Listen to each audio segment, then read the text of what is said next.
side. Okay. Question number 3. Pushrod stroke of any brake exceeds the prescribed limit. So we're going to be checking our pushrod. The first thing we must do is start our truck. Wheels are chalked, vehicle is neutral, brakes applied, truck is secure. I start the truck. Truck is started. Since I'm checking the front driver's side pushrod, I must turn the wheel all the way left. My brake pressure is between cut in and cut out. I must release the tractor brake since I'm checking the tractor pushrod. Brake is released. Next, I must turn off the truck. After the pressure equalizes, I turn off the truck. I give power to the dashboard. Next, we go outside and we measure the brake chamber and mark the pushrod. We would use this tool right here to measure the brake chamber. We would go inside as such and apply these 3 clamps to the brake chamber clamp. Once we applied it like this, it would reveal a number. As you can see, it's revealed size 20. And so that is the size of our brake chamber. Next, we figure out if it's a long stroke or not, LS or not. In order to find that out, we must look at the brake again and to see if the intake on the brake is round or square. If it's round, like it is in this case, it is not LS. If it's a square intake, it is an LS.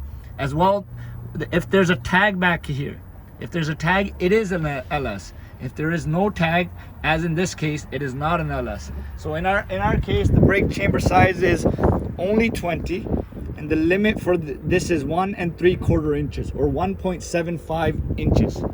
So we've measured our brake pushrod. Next, we would mark it. We would take a piece of chalk.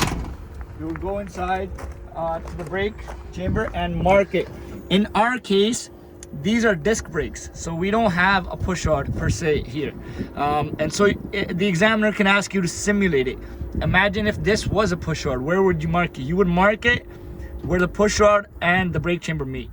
Okay, in our situation, you can just mark it on the brake chamber and simulate the whole thing. We'll put everything inside again.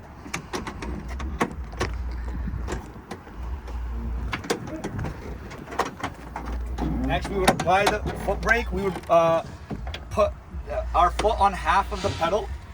Use this tool, clamp tool, to tighten it against the steering, and then tighten it some more.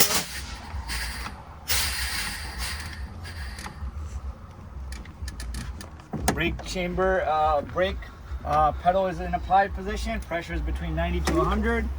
And go outside again. You can use the same tool.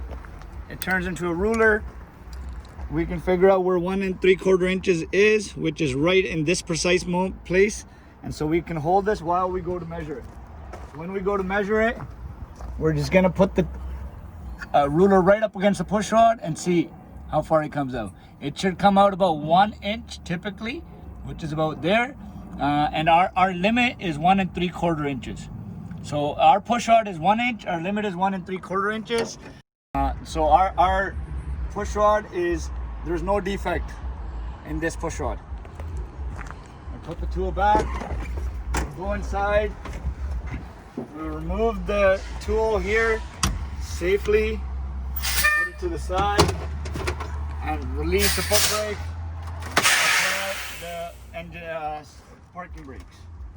We're done then. Next, we would read the defects. Go outside and read the defects. And the defect that applies to this is 1.3 M. Pushrod stroke of any brake exceeds the prescribed limit. It is a major defect. I would write this in my logbook, call my operator, and the vehicle is unsafe to drive.